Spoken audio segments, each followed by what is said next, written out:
Hey guys, how you doing again? I'm just taking my dog out for a walk, so I figured, hey, why not continue the chat? Hey, there he is. Hey buddy, how you doing? What a good boy. What a good boy. Okay. Yeah, I just wanted to expand on my thoughts in regards to what we're seeing in the United States, right? That what we're seeing in the United States is a distinct moment and a distinct choice that the owners of the country have to make. It's not the electorate that has to make the choice. The populace is clearly making its choice, which is the question is, do we delve into fascism, which we've been dabbling with for the last 30, 40 years, pretty overtly, or even longer if you want to continue back. Do we delve into a rampant and unrepentant fascism, or do we step back from it and begin to repair the damage already caused through socialism? That's the option that America is faced with. And it's clear that the electorate is saying socialism. That's becoming more and more apparent. The Sanders swing, the takeover of the Democratic Party that's going on with the Bernie Sanders movement has got the Democratic Convention terrified. They're absolutely terrified of Bernie Sanders taking over in this election.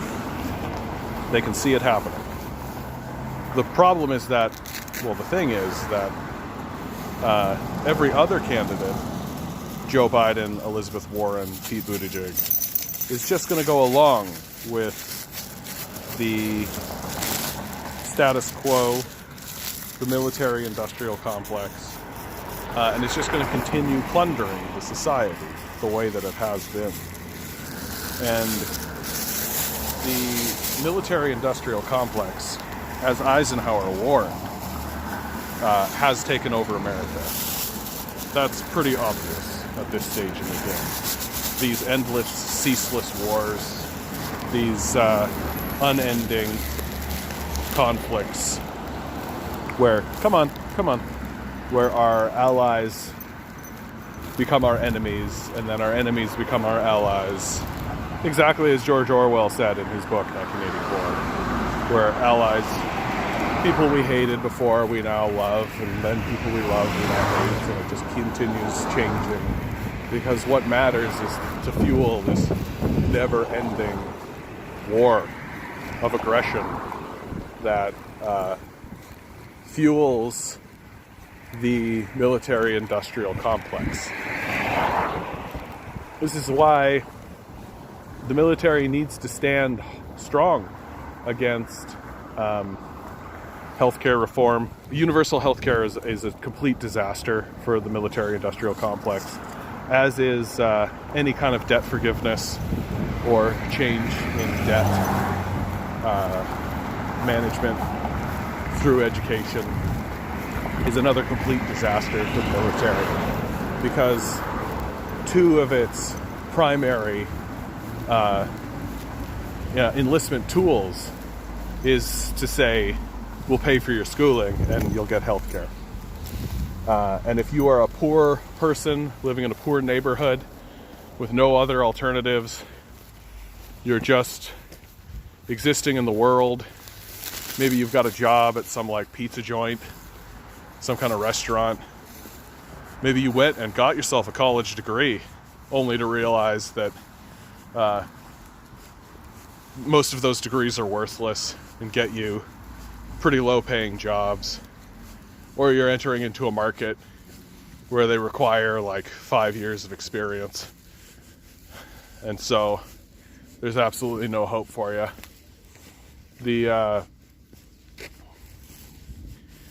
So the military uses the desperation of the populace as an enlistment tool, saying, we will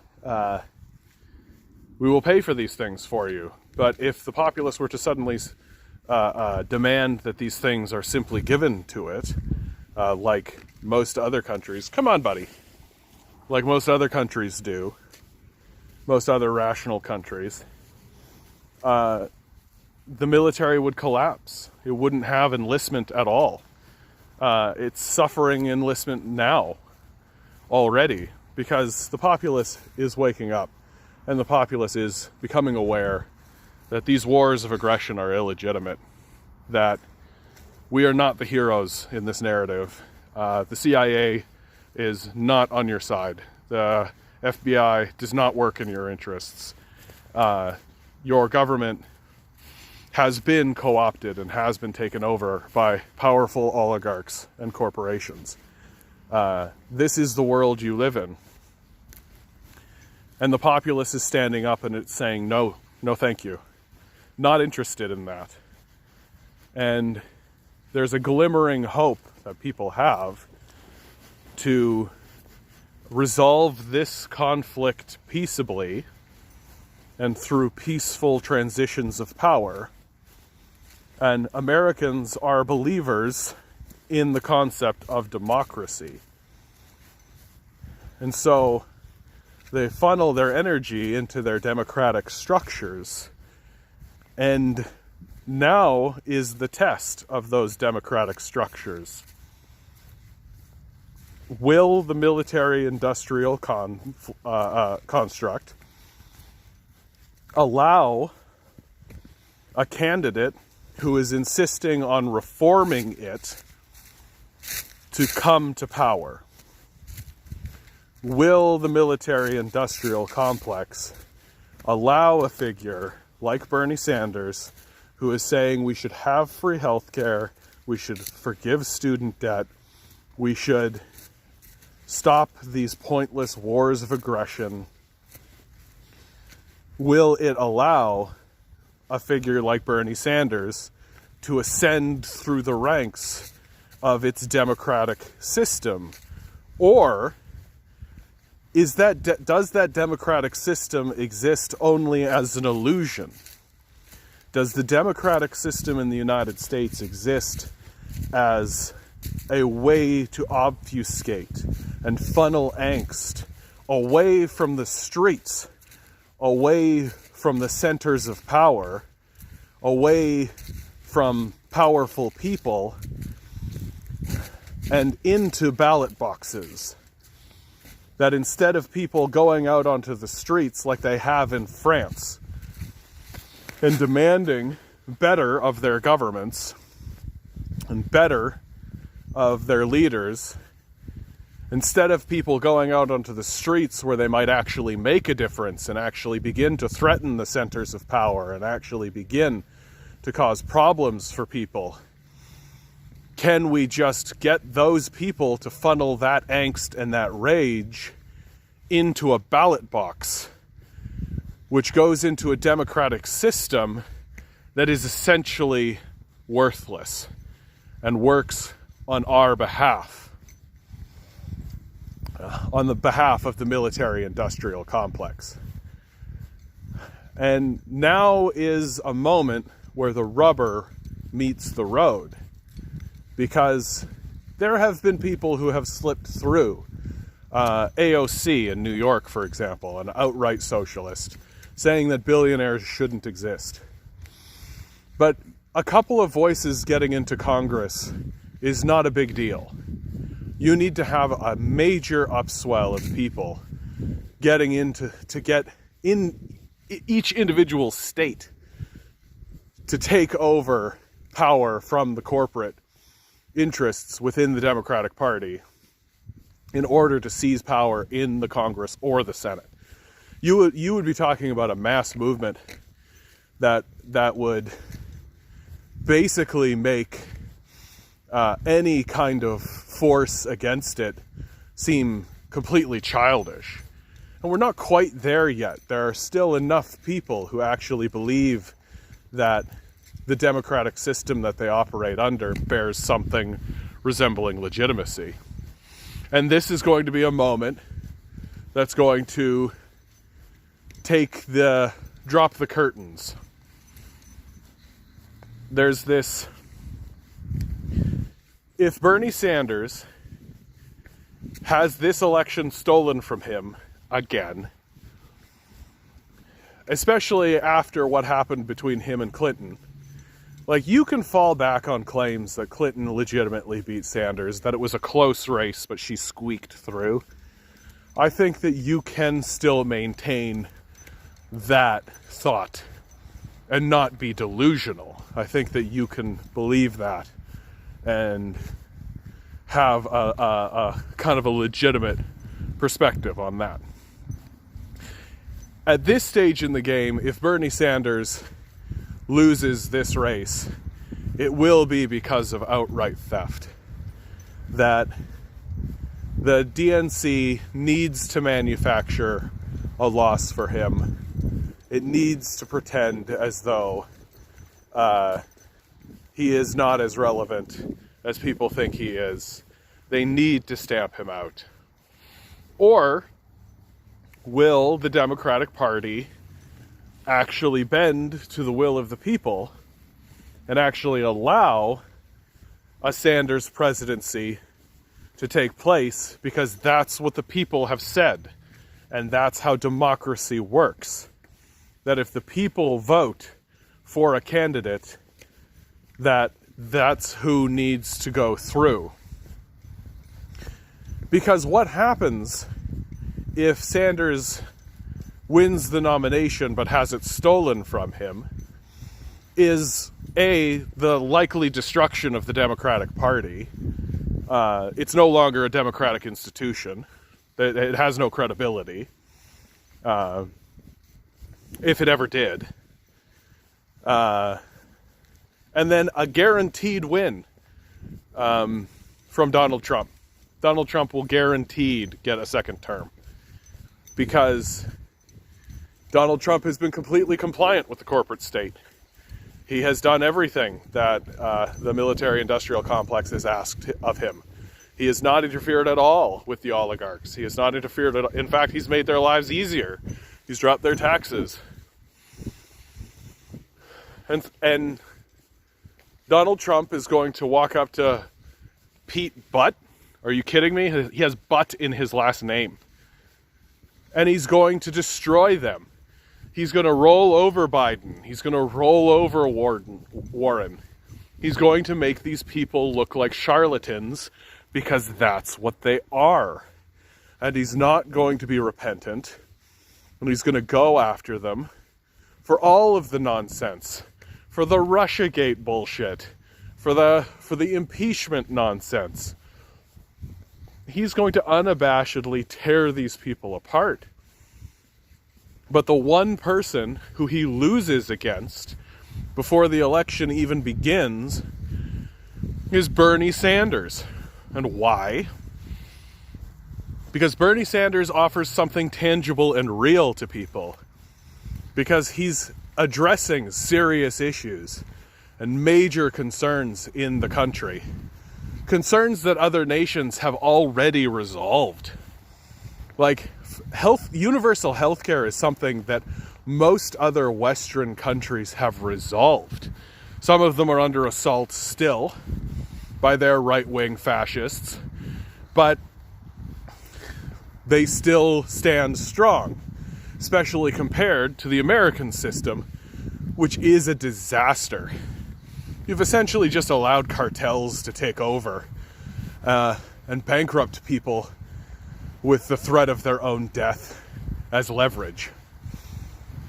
It's an absolutely abhorrent, immoral, and brutal way to organize your society.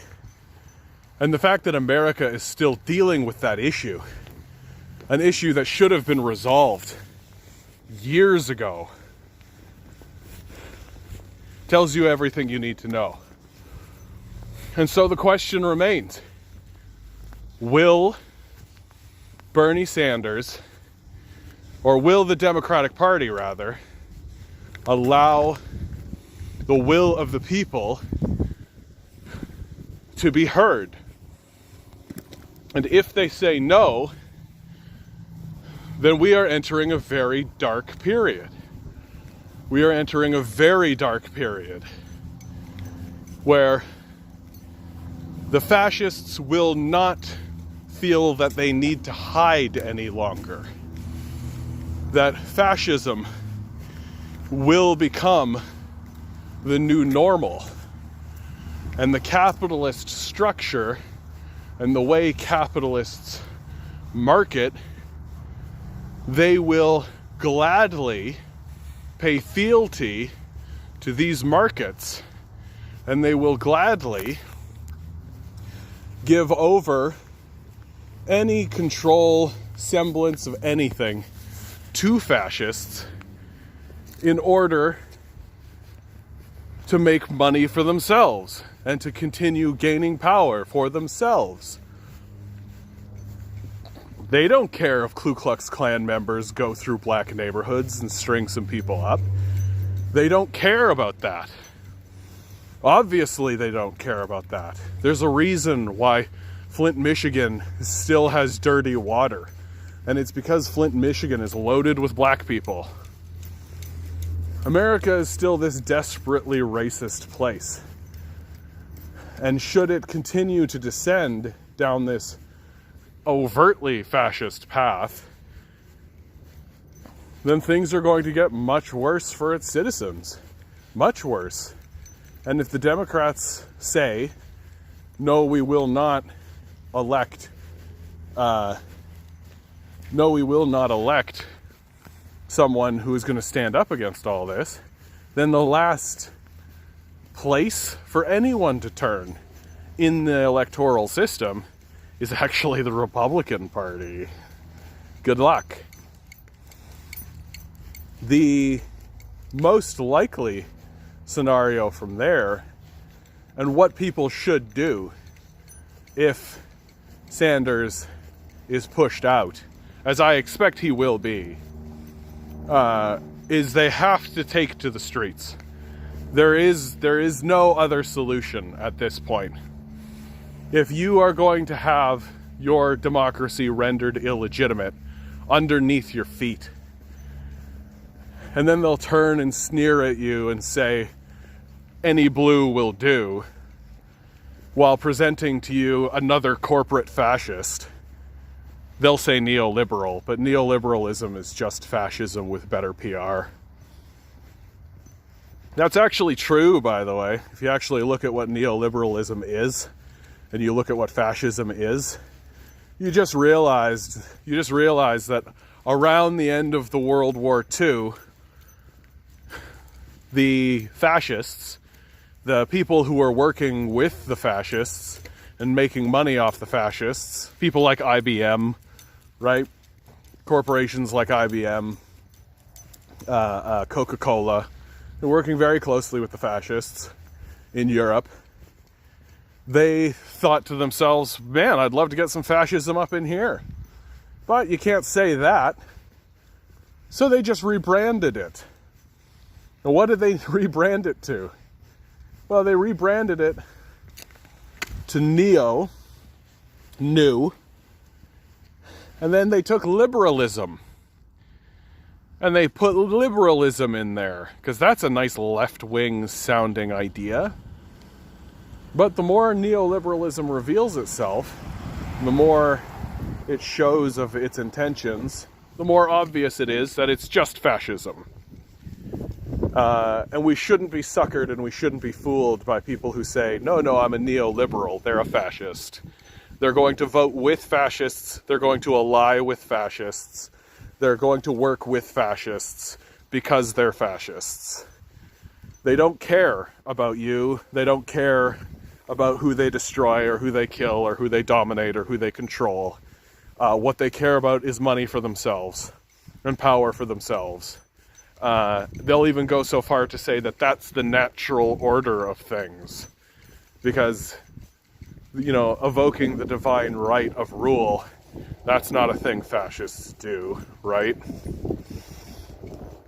So, and the thing, of course, about all of this is that the people who are in control of the Democratic Party, they don't see themselves this way, right? Joe Rogan will consistently have CIA agent Mike Baker on. And it is really obvious that Mike Baker believes that he is a good man, and that he works on the side of good. As all fascists do. All of them make this claim that they're fighting for some sort of higher righteous power. All of them make the claim that, oh sure, we're destroying them now, but it is for the greater good. Because these short-sighted, insipid morons have any idea about what sort of greater good might exist in the world. They'll just go and bomb a country, steal its oil, and that's for the greater good. Doesn't make us sociopaths. Certainly not. You know, and the narrative is always the same. Oh, well, we assassinated a guy. Well, he wasn't a good guy. Well, neither are you, champ. You're a fascist. And what'll they do? This is my favorite thing that they'll do. When you accurately call them what they are. Ah, come on, man. Be civil. Yeah, because drone strikes on unsuspecting people, unrepentant murder. Yeah, that's civil. If you kill someone and steal their resources and throw them off their land, that's civil. If you point it out, that's uncivil. And that's their position. Unabashed and unrepentant. Because they live in this sort of perpetual state of ignorance. And they take advantage of your, I don't mean this insultingly, but your ignorance on the subject. Right? As long as you don't know anything about these countries that we're destroying, then you can sort of delusionally believe that we're doing good in the world. But the second you actually learn anything about these countries, the second you actually find anything out, you begin to realize, no, we're 100% the aggressors. We are 100% fighting to steal other people's resources, as we always have done. That's how we began this journey here in North America. We began by being exploiting thieves. We began that way. And we haven't stopped. All that's happened is there's been these minor concessions to the people we've dominated. And I do mean minor. Like, it's not like we freed the slaves and suddenly they had the vote and all this, right? It's that there was this whole series of events that had to occur. And for goodness sakes, slavery wasn't made illegal in Mississippi until 1999 or something like that. Like, you're looking at this obscene, sort of grotesque freak show that's continuously, constantly unfolding.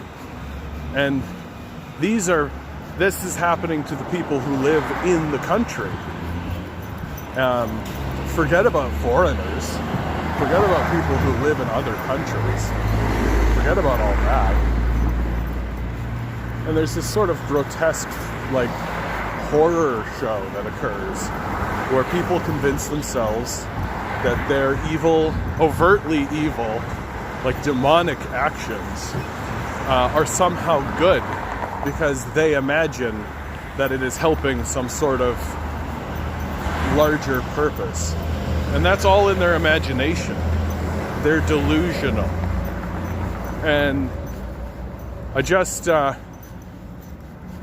think that there's a moment right now in America where the rubber will meet the road and we'll see which way do we want to go, or which way are we being forced to go. That's the more accurate way of saying it. Because if the will of the people is superseded in favor of the corporate superdelegates, then We are being forced down a very dark path that has very horrific consequences for us all. And we need to be very aware of that and very serious about what is going to happen to us and our neighbors and our friends should this unfold in the nightmare scenario, which is corporate dystopia. Anyway, that's charming. Isn't that a nice way to end? Well, this video is 25 minutes long. God bless your hearts.